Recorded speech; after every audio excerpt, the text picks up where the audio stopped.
દ્રષ્ટિપાળની સૃષ્ટિ ધોરણ 6નો ખૂબ જ મજાનો પાઠ ચોથો પાઠ દ્રષ્ટિપાળની સૃષ્ટિનો સ્વાધ્યાય આપણે જોઈશું. તેમાં સૌપ્રથમ વાતચીત આપી છે. તમને વાર્તામાં ક્યાં નવાઈ લાગી અને શાની? તો મિત્રો આપણે જોઈએ, વાઇકિંગ 1 યાનના યાંત્રિક હાથમાં થયેલા બગાડનું કારણ છોટુએ દબાવેલું લાલ બટન હતું તે જાણીને નવાઈ લાગી. તો મિત્રો છોટુએ એક બટન દબાવ્યું તેની મને નવાઈ લાગી. મિત્રો આ વાર્તાને અનુરૂપ તમે તમારા જવાબ પોતાની રીતે પણ આપી શકો. બીજા ગ્રહો પર જીવો હોય તો કેવા હોઈ શકે તમારા વિચારો કહો. જો બીજા ગ્રહો પર જીવો હોય તો કદાચ તેઓ પૃથ્વી પરના જીવો કરતાં ઘણા અલગ હોઈ શકે. તેમનું શારીરિક બંધારણ, રહેણી કહેણી અને ટેકનોલોજી પણ જુદી હોઈ શકે છે. બરાબર છે. છોટુની જગ્યાએ તમે હોત તો તમે શું કર્યું હોત? જો છોટુની જગ્યાએ હોત તો મેં મારા પિતાની વાત સાંભળી હોત અને લાલ બટન દબાવ્યું ન હોત. પછી આગળનો પ્રશ્ન છે, તમે બીજાને આ વાર્તા વાંચવા માટે ભલામણ કરશો? શું કહેશો? હા, હું ચોક્કસ ભલામણ કરીશ. હું કહીશ કે વાર્તા ખૂબ જ રોમાંચક છે અને વિજ્ઞાન કથાના તત્વો ધરાવે છે. આ ઘટના વાસ્તવિક લાગે છે કે કાલ્પનિક? કેમ? બરાબર છે. તો આ ઘટના કાલ્પનિક લાગે છે કારણ કે મંગળ પર માનવ વસાહત હોવાનું કે પૃથ્વી પરથી મોકલેલા યાનને મંગળ પરના લોકો રિમોટ કંટ્રોલથી જોઈ શકે અને તેના પર પ્રભાવ પાડી શકે તેવો કોઈ પુરાવો હાલમાં નથી. તો મિત્રો આ વિજ્ઞાન શિક્ષક સાથે તમે ચર્ચા કરી શકો કે તમારા મંગળ ગ્રહ પર કેવું વાતાવરણ છે, ત્યાં શું ખરેખર મંગળ પર જીવસૃષ્ટિ છે, તેવા પ્રશ્નો તમે તમારા વર્ગ શિક્ષક અથવા તો વિજ્ઞાનના શિક્ષકને પૂછી શકો છો.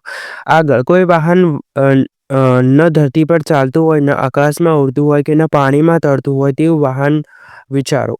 તો મિત્રો આ વાહન તરીકે સ્પેસ શટલ અથવા અવકાશયાનનો વિચાર કરી શકાય છે જે અવકાશમાં કાર્ય કરે છે. તમારા માતા પિતા કે વડીલો તમને કેવી સાવચેતી રાખવા સલાહ આપે છે? તો મારા માતા પિતા મને રસ્તા પર સાવચેતીથી ચાલવા, અજાણ્યા લોકો સાથે વાત ન કરવા અને ખરાબ ટેવોથી દૂર રહેવા જેવી સલાહ આપે છે. મિત્રો તમને સવાલ જવાબ ગમતા હોય તો વિડીયોને લાઇક કરો, ચેનલને સબસ્ક્રાઈબ કરો અને કોમેન્ટમાં તમારું નામ જણાવો. વિદ્યાર્થી મિત્રો, હમણાં જ ભારતના અવકાશયાત્રી એ ઇન્ટરનેશનલ સ્પેસ સ્ટેશન પર જઈને આવ્યા, તો તેમનું નામ શું હતું? જો તમને ખબર હોય તો જણાવો. અથવા તમારા વર્ગ શિક્ષકને પૂછો અથવા તો તમારા સાથી મિત્રો સાથે ચર્ચા કરો. પ્રશ્નોના એક શબ્દમાં જવાબ આપવાનો છે. ભોયરાના રસ્તે કેવા માણસોને જવાની છૂટ હતી? તો કે ખાસ વ્યક્તિઓને. છોટુને મોટા થઈને કોના જેવું કામ કરવું છે? તો કે પપ્પા જેવું. નિરીક્ષક યંત્રો કેવી પરિસ્થિતિના ફોટા પાડે? નિરીક્ષક તો સંસ્કાર પદાવે. છોટુના પરિવાર કેવા વાતાવરણમાં જીવે છે? તો કે કૃત્રિમ વાતાવરણમાં. માણસ સ્પેસશૂટ વિના મંગળની જમીન પર જાય તો શું થાય? તે બહારની અતિશય ઠંડી અને પ્રાણવાયુના અભાવના કારણે જીવી ન શકે. હવે વાર્તા અનુસાર આ ફકરાની કઈ વાતો સાચી નથી તો તેની નીચે લીટી કરો. તો જે ખોટું હોય તેની નીચે લીટી કરવાની છે, પરંતુ અહીં આપણે જોઈએ તો આખો જે ફકરો જ છે તેની બધી જ બાબતો આ વાર્તા સાથે બંધ બેસતી નથી. તો તમે આખો ફકરો જ સુંદર અક્ષરે લખી શકો અને દરેકની નીચે લીટી કરી શકો. મિત્રો અહીં જે મેં તમને આપ્યું છે તેની અંદર મેં દરેક વાક્ય પર લીટી કરી છે, તો તમારે એ રીતે કરવાની નથી, પરંતુ વાક્યની નીચે લીટી કરવાની છે. હવે આપણે ચોથો પ્રશ્ન જોઈશું. ચોથો પ્રશ્ન છે, નજીકના અર્થવાળા શબ્દ પર ગોળ કરો. રજમાત્ર. રજમાત્ર, તો એની સામે શું આવશે? તો કે બિલકુલ નહીં અથવા તો જરાક. તો એમાં તમે બંને પર લીટી કરી શકો. બરાબર છે. વસાહત. વસાહત એટલે રહેવા માટેની જગ્યા. યથાસ્થાન, જ્યાં હોય ત્યાં. જીવસૃષ્ટિ, જીવતું જગત. વહારે આવવું, મદદ કરવી. નિરીક્ષણ, તો કે ધ્યાનથી જોવું. નજર કરવી, તાકી રહેવું. બરાબર છે. હવે જોઈએ મિત્રો, હવે અ અને બ ને જોડીને આપણે અર્થપૂર્ણ વાક્ય બનાવવાનું છે. પહેલો છે, જેણે સ્પેસ શૂટ પહેર્યું હોય તે ચંદ્ર પર અવકાશમાં જઈ શકે છે. તો આ રીતે જોડકા જોડવાનું છે. તો 1 નંબરનો કયા સાથે જોડાય છે? F નંબર સાથે. જો મિત્રો અહીંયા મેં કૌંસમાં આપેલું જ છે, બરાબર છે, F. તો તમારે F સાથે જોડકા જોડવાનું છે. તો મિત્રો લીટી પાડીને જોડકા નથી લખવાના, પણ એની સામે જ જવાબ લખવાનો છે. અવકાશયાન પર કાબુ. નિયંત્રણ કળની મદદથી રખાય. કાર્યક્રમ પૂરો થતાં બધી સામગ્રી યથાસ્થાને મૂકવામાં આવશે.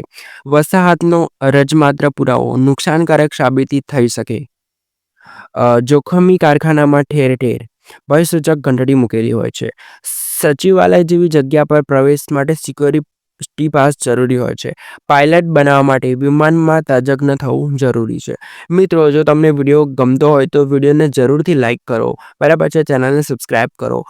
તમે આ વિડીયોને વોટ્સઅપના માધ્યમથી ધોરણ 6માં તમારા બીજા મિત્રો ભણતા હોય તેને પણ તમે શેર કરી શકો.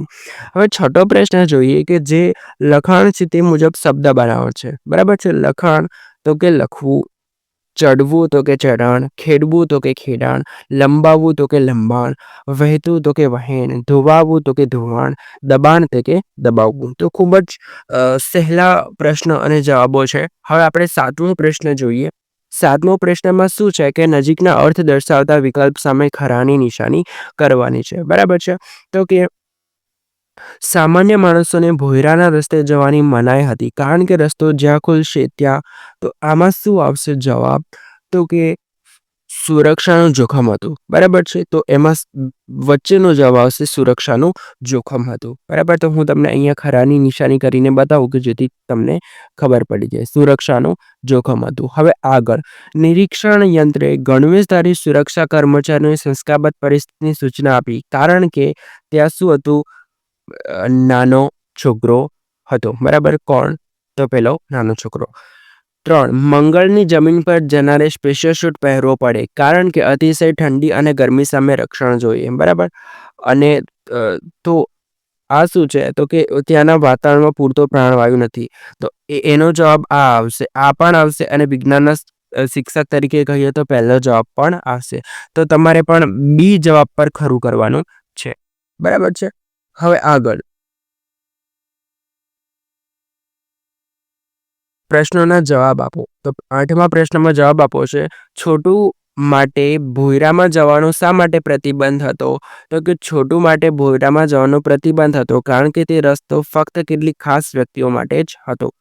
મંગળના ભોયરામાંથી સપાટી પર જનારે કઈ તૈયારી કરવી પડે?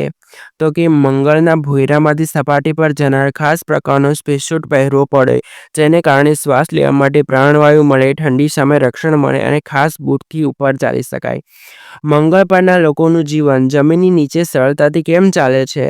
તો કે મંગળ પરના લોકોનું જીવન જમીનની નીચે સરળતાથી ચાલે છે કારણ કે તેઓ યંત્રવિદ્યાની સહાયથી કૃત્રિમ વાતાવરણમાં વસે છે અને ઉપરના યંત્રોની મદદથી સૂર્યપ્રકાશનો ઉપયોગ કરીને પોતાનું જીવન ચલાવે છે. મિત્રો, અહીં વાર્તાને અનુસાર મંગળ પર જીવન છે અને તેના પર આ વાર્તા લખાયેલી છે, પરંતુ ખરેખર એવું નથી.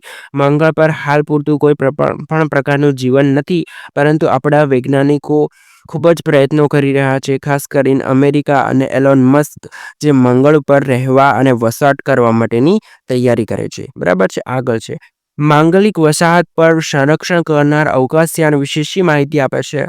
વસાહત પર સંરક્ષણ કરનાર વ્યક્તિ જણાવે છે કે જો અવકાશયાન પોતાની મેળે નીચે ઉતરી આવે તો તેને નકામું બનાવી દેવાનું સામર્થ્ય તેમની પાસે છે, પણ અવકાશમાં જ તેને નકામું બનાવી દેવાના યંત્રો તેમની પાસે નથી. તો મિત્રો, આ કયું છે? તો કે વાર્તામાં જે આપણે ટેબલ પર કોન્ફરન્સ યોજાય છે કે હવે જે સ્પેસ શટલ આવે છે તો તેનું શું કઈ રીતે સામનો કરવો એની ચર્ચા કરવામાં આવે છે તે અંગેનું છે. મંગળના વૈજ્ઞાનિકોએ અવકાશયાનને નકામું બનાવવામાં શું જોખમ લાગે છે? તો મંગળના વૈજ્ઞાનિકોને અવકાશયાનને નકામું બનાવવામાં એ જોખમ લાગે છે કે જો તેઓ યાનને ખોટકાવી નાખશે તો તેના મોકલનારોને તેમના અસ્તિત્વની જાણ થઈ જશે. વાઇકિંગ 1 મંગળ પર શા માટે આવે છે તેનું શું પરિણામ આવે છે? તો કે વાઇકિંગ 1 મંગળની જમીન પરની માટીના નમૂના એકઠા કરવા માટે આવ્યું હતું. તેના પ્રયાસો પછી પૃથ્વી પરના વૈજ્ઞાનિકોને મંગળ જીવસૃષ્ટિ હોવાનો કોઈ પુરાવો મળ્યો નથી, તેથી આ પ્રશ્નનો જવાબ નકારાત્મક ઠર્યો. આગળ, તમે પૃથ્વી પરના વૈજ્ઞાનિકોની સમિતિમાં હોત તો વાઇકિંગ 1ના અભિયાનના બાબતે શું જુદું કર્યું હોત? જો હું પૃથ્વી પરના વૈજ્ઞાનિકોની સમિતિમાં હોત તો હું સંભવિત જીવસૃષ્ટિને નુકસાન ન થાય તે માટે વધુ સાવચેતીપૂર્વક અભ્યાસ કરવાની સલાહ આપત. આ વાર્તાના આધારે મંગળ વિશે 5 વાક્યો લખો. મંગળ પરની જીવસૃષ્ટિ જમીનની નીચે કૃત્રિમ વાતાવરણમાં રહે છે. તેઓ ખાસ યંત્રોની મદદથી સૂર્યપ્રકાશનો ઉપયોગ કરીને પોતાનું જીવન સરળ બનાવે છે. જમીનની સપાટી પરનું વાતાવરણ અત્યંત ઠંડુ છે અને ત્યાં પૂરતો પ્રાણવાયુ નથી. મંગળના લોકોએ પોતાના અસ્તિત્વને ગુપ્ત રાખવાનું નક્કી કર્યું છે. પૃથ્વી પરના વૈજ્ઞાનિકોએ વાઇકિંગ 1ના યાન દ્વારા મંગળ પર જીવસૃષ્ટિ હોવાનો કોઈ પુરાવો મળ્યો નથી. તો મિત્રો, આ વાર્તાને અનુલક્ષીને છે, પરંતુ આ જે છે એ સાચું નથી. બરાબર છે. માત્ર વાર્તાને આધારે આપણે કહ્યું છે. બરાબર છે. હવે આપણે આગળનો પ્રશ્ન જોઈએ કે વાર્તાને આધારે ઘટનાઓને યોગ્ય ક્રમમાં ગોઠવવાની છે. તો પ્રશ્ન 9 તો કે વાર્તાના આધારે ક્રમ ગોઠવવાનો છે. તો મિત્રો અહીં 1 2 3 4 5 6 7 એવા ક્રમ આપ્યા છે. તો તમે વિડીયોને પોઝ કરીને આ ક્રમ લખી લો. બરાબર છે. આ પ્રમાણે તમારે સીધું જ ચોપડામાં લખવાનું છે અને વાંચી પણ શકો. બરાબર છે. હવે 10મો પ્રશ્ન છે કે વિરામ ચિહ્નોને ધ્યાનમાં લઈને વાક્ય આરોહ અવરોધથી વાંચો. તો મિત્રો એમાં વાંચન કરવાનું છે, એમાં તમારે જવાબ લખવાનો હોતો નથી. અને 11મો પ્રશ્ન પણ એક કોઠા સ્વરૂપે આપેલો છે, તે તમે જવાબ જાતે લખી શકો છો. તો વિદ્યાર્થી મિત્રો, તમારો વિડીયો જોવા માટે ખૂબ ખૂબ આભાર. બરાબર છે. ચેનલને લાઈક કરો, બરાબર, સબસ્ક્રાઈબ કરો અને થેન્ક યુ. આભાર.